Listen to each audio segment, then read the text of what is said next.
कल हमने चर्चा किया था समुद्री संसाधन पे, महासागरीय संसाधन और उसके उपयोग पर बात की थी हमने।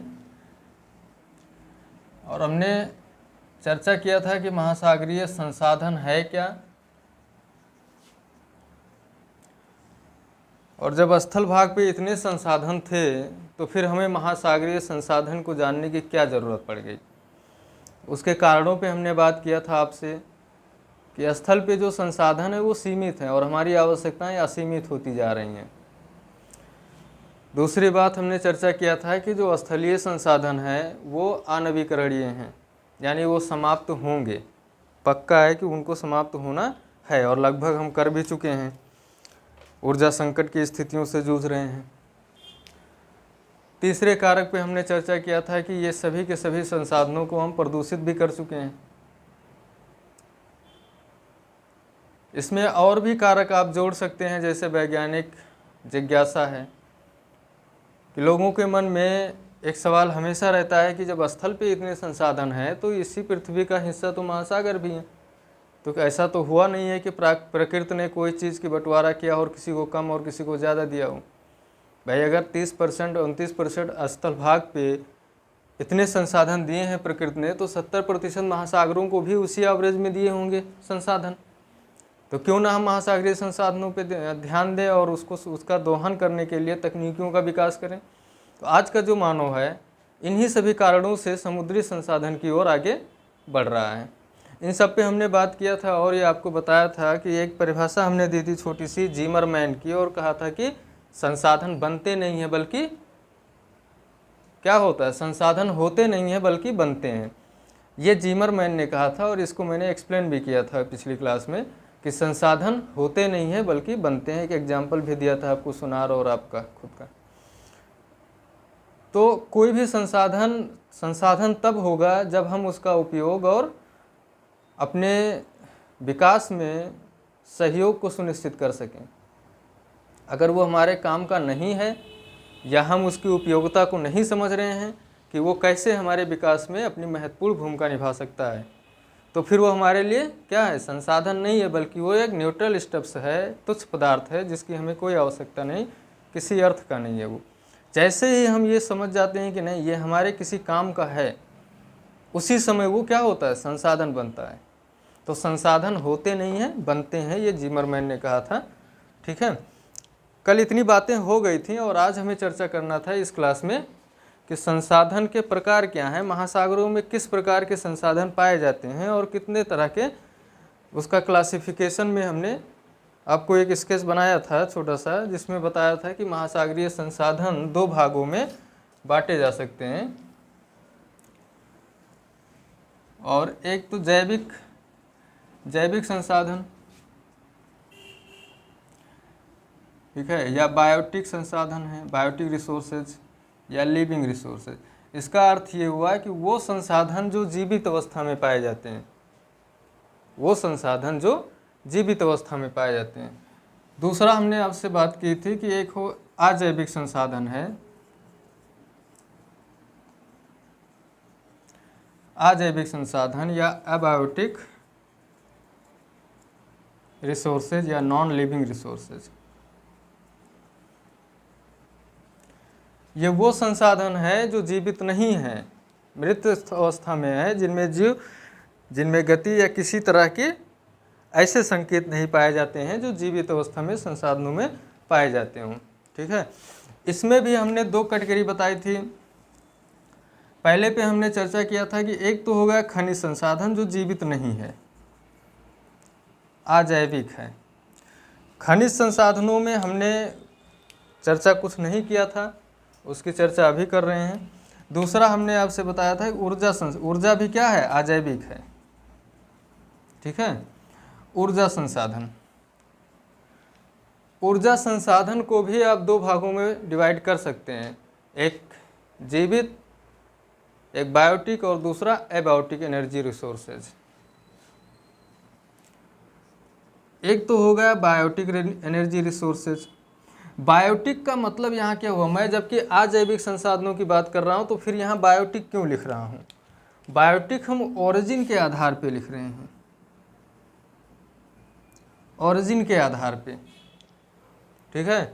ये वो संसाधन है जिनकी उत्पत्ति जीवित पदार्थों से हुई है, जीवित जीवों से हुई है, ना कि ये जीवित हैं, बल्कि इनकी उत्पत्ति जीवित जीवों से हुई है। ये बात आप विशेष रूप से ध्यान में रखिएगा, क्योंकि जब आंसर राइटिंग करते समय हो सकता है कि आपका माइंड ये कहे कि नहीं ये तो जीवित है तो इसे जीवित वाले वर्गीकरण में किया जाए, ऐसा नहीं है। इसीलिए मैंने लिख दिया कि ओरिजिन के आधार पे ये बायोटिक एक प्रकार इनका होगा। दूसरा प्रकार हमने बताया अबायोटिक, इसका मतलब अजैविक संसाधन, ठीक है। अब देख लेते हैं कि खनिज संसाधनों में कौन कौन से ऐसे रिसोर्सेज आते हैं जिनको हम अपनी आवश्यकता में इस्तेमाल कर सकते हैं या प्रयोग को सुनिश्चित कर सकते हैं। महासागरों के नितल में एक पॉलीमेटेलिक नोडुल्स पाए जाते हैं जो आलू के आकार के होते हैं और महासागरीय नितल में पाए जाते हैं वो।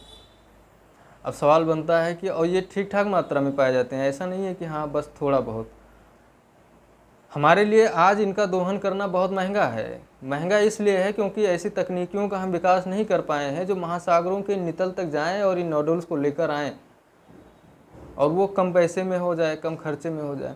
तकनीकियाँ जो हैं वो तकनीकियाँ इतनी महंगी हैं अभी कि यहाँ तक पहुँच के नोडुल्स को जितनी में लेकर आएंगी, जिस कीमत का नोडुल्स लेकर आएंगे उससे कहीं ज़्यादा कीमत हमको चुकाना पड़ेगा उस मशीनरी के लिए, उस तकनीकी के लिए।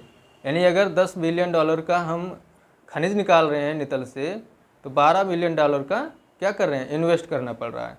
तो हमारे लिए अभी ये फ़ायदेमंद नहीं है, लेकिन इतना पता तो चल गया है कि बहुधात्विक खनिज महासागरीय नितल में पाए जाते हैं। यानी एक नोडुल्स उठाओ और उसमें कई सारे खनिजों को प्राप्त करो। तो आने वाले समय में जब तकनीकियों का उच्च विकास और हम बेहतर तकनीकी खोज लेंगे, बना लेंगे, तो फिर ये हमारे लिए इसका दोहन करना सस्ता हो जाएगा, फिर हम इसका दोहन करेंगे, ठीक है। दूसरा, महासागरों में बहुत सारे ऐसे खनिज भी पाए जाते हैं जो नितल से ऊपर भी हैं या तटीय क्षेत्रों में है जिनका दोहन करना हमारे लिए आसान है, जैसे कॉपर है, कोबाल्ट है, कॉपर, कोबाल्ट, ये भी खनिज महासागरों में भारी मात्रा में पाए जाते हैं। निकेल है, मैग्नीज है,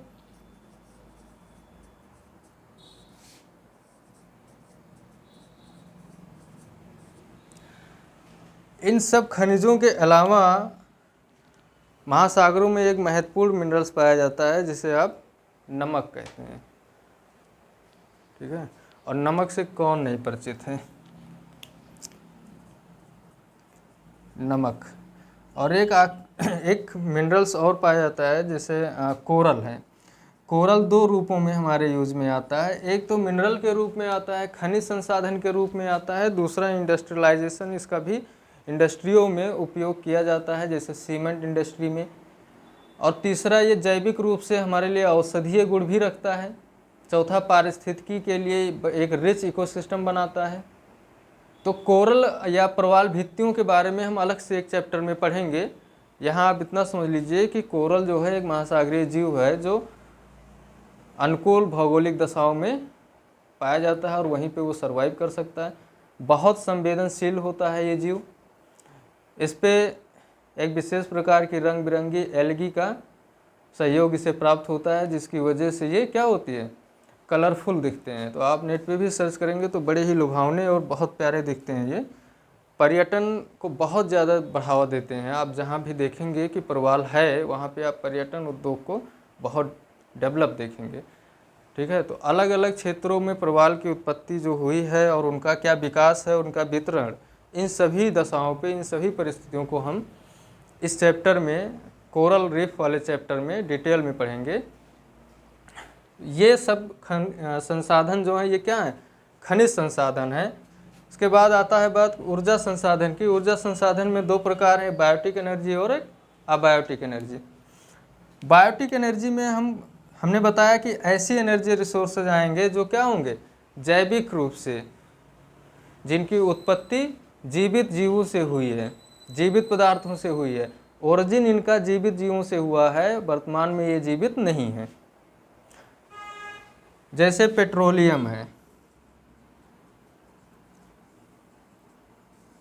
जैसे प्राकृतिक गैस है, ये सब क्या है, इनकी उत्पत्ति उस समय हुई होगी जब कभी टेक्टोनिक एक्टिविटी कोई हुई होगी, जैसे भ्रंशन हुआ हो या वलन हुआ हो या निक्षेपीकरण हुआ है, किसी भी तरीके से जब कभी बहुत भारी मात्रा में जीवित जीव या वनस्पतियाँ दब जाती हैं पृथ्वी के अंदर, तो हाई टेम्परेचर और हाई प्रेशर में आकर के ये लाखों करोड़ों वर्ष बाद इसका रूप लेती हैं। ठीक है, तो ये आप ध्यान में रखिएगा कि बायोटिक एनर्जी रिसोर्सेज कौन से होंगे, जैसे पेट्रोलियम है, प्राकृतिक गैस है। इसी बायोटिक एनर्जी सोर्स में जब आप स्थल पे देखेंगे या फिर तटीय क्षेत्रों में, तो कोयले की खदानें भी आपको दिखती हैं। तो जो कोयला होता है वो भी जीवित होता है, हाँ, तो आमतौर पे वो क्या है, अबायोटिक मिनरल रिसोर्सेज है, लेकिन ऊर्जा स्रोत है। लेकिन जब उसकी उत्पत्ति की बात हो तो ओरिजिन के आधार पे वो क्या है, जैविक है, क्योंकि वो वनस्पतियों के दबने से कोयले का निर्माण हुआ है, इस वजह से वो क्या हो जाएगा, बायोटिक हो जाएगा। ठीक है, लेकिन उत्पत्ति के आधार पे।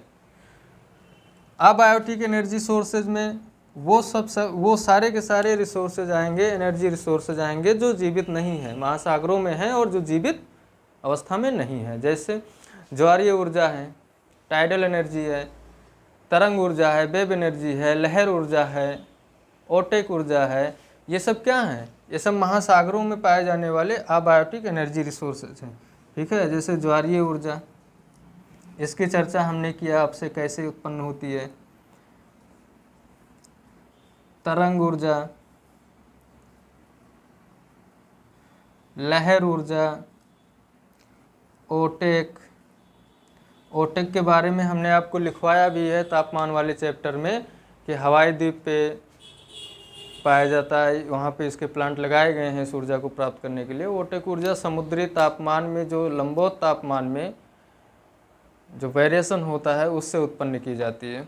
ठीक है, तो ये तो इतना स्रोत तो हो गया किसके, अजैविक संसाधन हो गए ये, जिसमें से खनिज संसाधन, ऊर्जा संसाधन। खनिज संसाधनों में ये सभी लिखेंगे आप।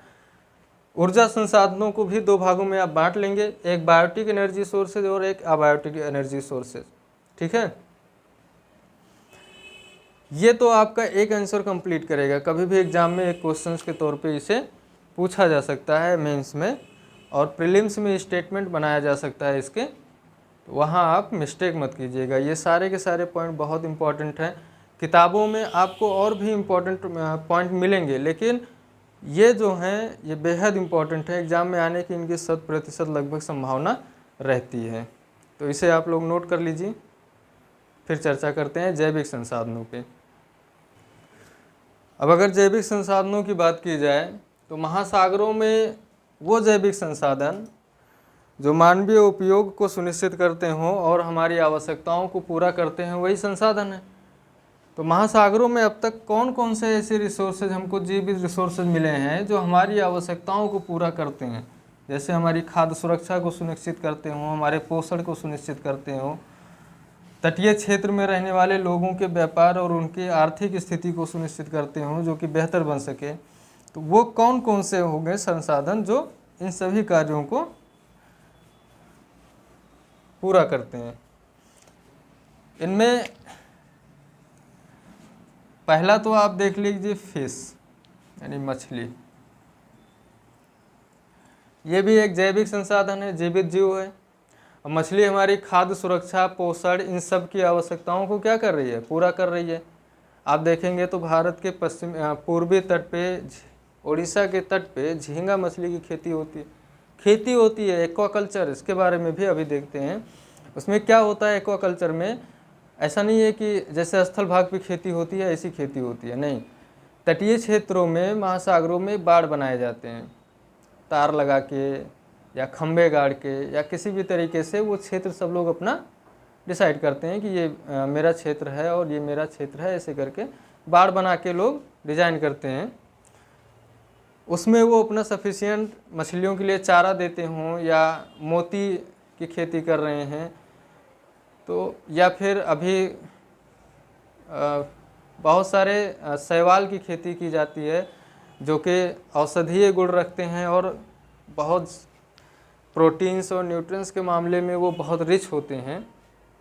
इन सब की जो खेती होती है उसे एक्वा कल्चर के नाम से जानते हैं। ठीक है। दूसरा जो हमारा संसाधन है पर्ल यानी मोती की भी खेती की जाती है और मोती भी क्या है, जीवित संसाधन है। तीसरा, कुछ प्लांट्स पाए जाते हैं महासागरों में, पौधे जो कौन से गुण लिए रहते हैं, औषधीय गुण से भरपूर होते हैं। ठीक है। कुछ औषधीय पौधे पाए जाते हैं महासागरों में जो कि जिनका इस्तेमाल हम मेडिकल सेक्टर में कर रहे हैं और महासागरों से ऐसे बहुत सारे पौधों को निकाल रहे हैं और खोज रहे हैं, रिसर्च कर रहे हैं, जो कि बड़ी बड़ी बीमारियों का इलाज करने में सहयोगपूर्ण भूमिका निभाते हैं। ठीक है। तो उसमें इन पौधों में दो तरह के पौधे हम देखते हैं। जैसे एक होता है एंटी कैंसरकारी या एंटी कार्सिनोजेनिक प्लांट्स और एक है डिटॉक्सिफाइंग। अभी इन शब्दों को देखते हैं। एक है कैंसरकारी पौधे। ऐसे पौधे होते हैं ये जिनसे हम कैंसर का इलाज करने वाली दवा का निर्माण कर रहे हैं अथवा कर सकते हैं। इस तरह के भी पौधे पाए जाते हैं। आप देखेंगे पॉइजनस की बहुत बड़ी समस्या आ रही है आजकल। पॉइजनस यानी खाना हो या पीने की चीज़ हो, पता लगता है पीते ही उसको या खाना खाते ही उल्टी हो जा रही है, पॉइजनस है। पता लगा डॉक्टर ने बताया कि आपने खाना कौन सा खाया था, बाहर से मंगाए थे, बाहर का खाना, वो उसमें वो पॉइजनस की वजह से आपको उल्टी हुई है या आप बीमार हुई हैं। तो ये जो पॉइजनस होता है, इसको कम करने के लिए या इसको घटाने के लिए या इसको ख़त्म करने के लिए जिस दवा का या जिस मेडिसिन का इस्तेमाल करते हैं उसको बोलते हैं डिटॉक्सिफाइंग। ठीक है। तो डिटॉक्सिफिकेशन बोला जाता है। तो वो जिस पदार्थ से या जो पौधे उसमें अपना योगदान दे रहे हैं उस दवा को बनाने में, उनको डिटॉक्सिफाइंग प्लांट्स बोला जाता है। ठीक है। Detoxifying plants. अब बात आती है कि एग्जाम्पल की कि कैंसरकारी पौधे कौन कौन से हैं। जैसे एक होता है डिनोफ्लैग। डिनोफ्लैग एक पौधा है जो एंटी कैंसर कार्सिनोजेनिक होता है। डिनोफ्लैग ये पौधा महासागरों में पाए जाते हैं। और एक होता है इलेट्स। ये दो एग्जाम्पल आप याद रखिए, क्योंकि जब लिखते समय कभी भी आंसर तभी पूरा होता है जब आप उसको प्रूव करते हो। और प्रूव करने का कार्य कौन करता है? एग्जाम्पल्स करते हैं।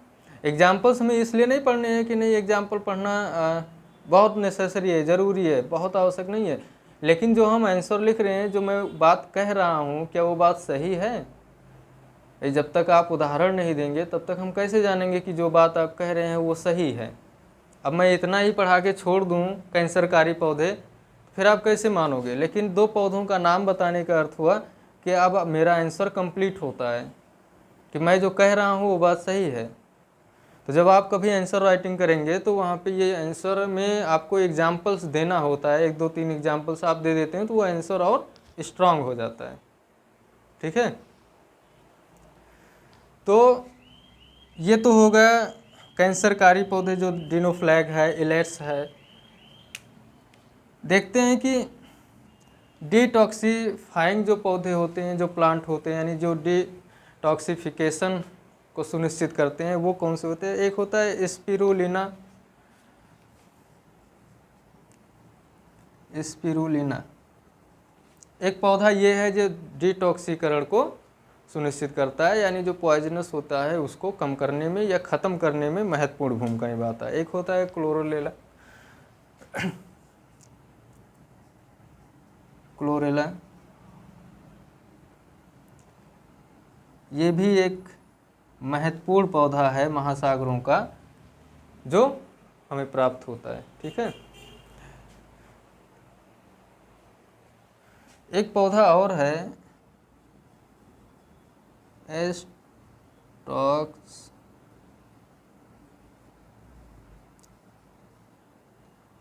एस्टॉक्सथीन। एस्टॉक्सथीन, ये 3 पौधे जो हैं डिटॉक्सीकरण को बढ़ावा देते हैं। अब इतने विशाल महासागरों में मैं ये गारंटी नहीं दे रहा हूँ कि यही 3 प्रकार के औषधीय पौधे हैं, ये हजारों लाखों की संख्या में होंगे। यह आपके उदाहरण के लिए है कि आपके आंसर को थोड़ी सी मजबूती मिल जाए, इसलिए आप ढूंढेंगे, जब सर्च करेंगे तो सैकड़ों पौधे मिलेंगे आपको कि महासागरीय क्षेत्रों में जो औषधीय गुण लेकर के बैठे हुए हैं। सिर्फ एक जगह पे जब आप प्रवाल भित्ति देखेंगे तो प्रवाल भित्तियों में जो एल्गीज होती हैं, जो बहुत महत्वपूर्ण शैवाल होते हैं, उनके अंदर इतना न्यूट्रिशन होता है ना कि वो ऑलरेडी अपने आप में एक दवा का भी काम कर जाती हैं। तो ऐसे लाखों हजारों प्रकार के पौधे मिलेंगे महासागरों में जो औषधीय गुण लिए हैं, जो मेडिसिनल पौधे हैं, ठीक है, जो औषधीय प्रकार के पौधे हैं जिनका इस्तेमाल हम मेडिसिन इंडस्ट्री में कर रहे हैं और लाभ भी उठा रहे हैं। तो ये तो हो गया जैविक संसाधन। अब एक बात कर लेते हैं, एक्वाकल्चर क्या होता है। अभी मैंने चर्चा आपसे किया कि एक्वाकल्चर क्या है, ठीक है। एक्वाकल्चर समुद्री कृषि होती है, कभी कभी एग्जाम में ये आता है एक्वाकल्चर। इसके तहत हम क्या करते हैं, मोती, मछली, सीप, इन सब की क्या करते हैं, कृषि करते हैं, ठीक है। विभिन्न प्रकार के शैवाल की कृषि को भी बढ़ावा दिया जा रहा है तटीय क्षेत्रों में।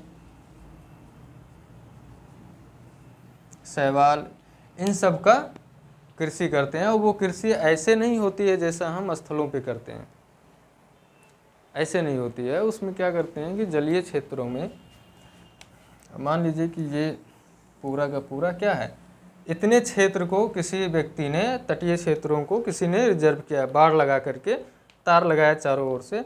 अब यहीं पे वो इन सब के लिए जो ज़रूरत की चीज़ें हैं वो वितरित करेगा। जैसे चारा डालेगा तो मछलियाँ इसके पास ज़्यादा रहेंगी।